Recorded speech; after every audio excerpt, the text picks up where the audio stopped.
یہ تو کامل شریعت پر بھی حرف آتا ہے ایسی گفتگو سے کہ دین کامل نہیں تھا، دین کامل تھا۔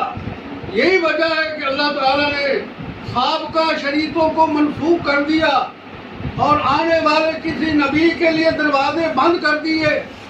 تو معلوم ہوا کہ یہ شریعت اسلامیہ، شریعت محمدی کامل اور مکمل ہے۔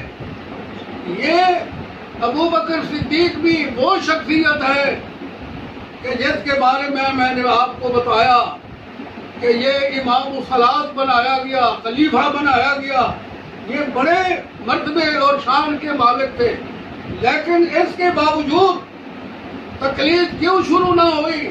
اس لیے کہ دین کامل تھا، اس میں کوئی کمی تھی نہیں۔ کسی امام کی تقلید کی ضرورت تب پیدا ہوتی جس طرح کہ تم نے فارمولہ بنایا کہ دین ناقص تھا اور اماموں کے ذریعے سے دین کی تکمیل ہوئی۔ یہ قرآن اور شریعت کے منافی ایک نظریہ ہے، باطل۔ اس لیے میرے محترم حضرات، شریعت پر یہ دھبا ہے گمن صاحب نے جو لگایا ہے، اور پھر ابو بکر صدیق کا تقابل ابو حنیفہ سے کیا۔ ابو حنیفہ کون ہے؟ تاریخ اور سیر کی کتابوں کو پڑھ کر دیکھو۔ ابو حنیفہ کا مقام طبقات ابن سعد دیکھے، مقدمہ ابن خلدون دیکھے، میدان الاعتدال دیکھیں۔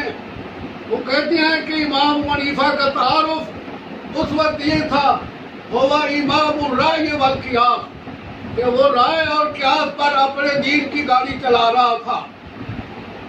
امام شارانی فرماتے ہیں ان عذر ابی حنیفہ تھا فی کثرت قیاس عدم بلوغ الحدیث الصحیحۃ فی زمانہ، کہ حضرت ابو حنیفہ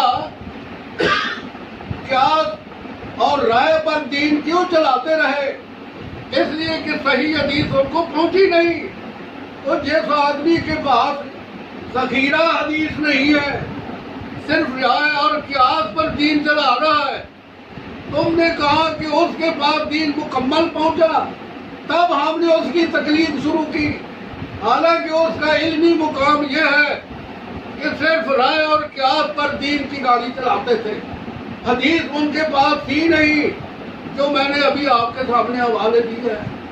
یہ میری زبان صرف ان چیزوں کو بیان کر رہی ہے۔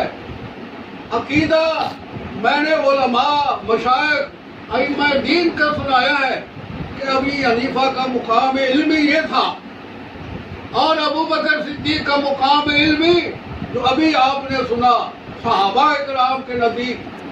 اور یہ بات کتنی واضح ہے کہ ابو بکر کو تم کہتے ہو کہ وہ طفل مکتب تھا، اور ابو حنیفہ پی ایچ ڈی کر کے بیٹھا تھا کوفے میں۔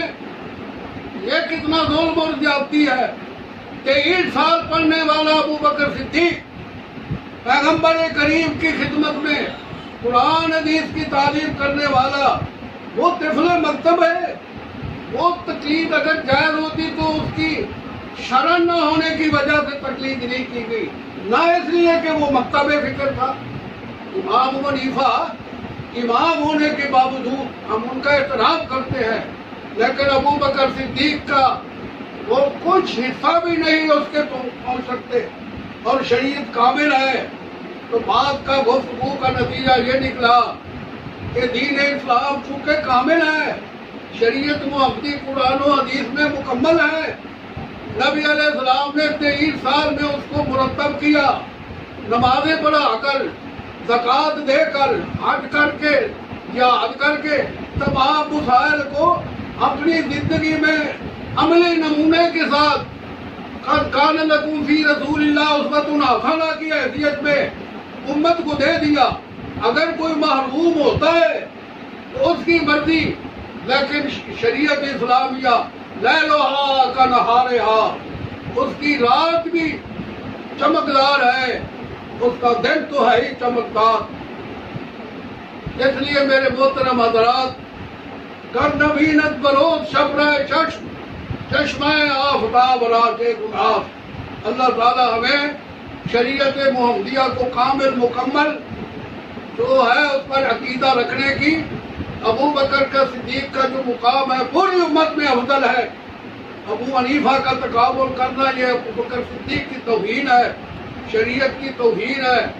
اللہ تعالیٰ محفوظ فرمائے ہمیں، اور اپنے عقائد میں، نظریات میں اللہ تعالیٰ قرآن و حدیث پر قائم دائم رکھے۔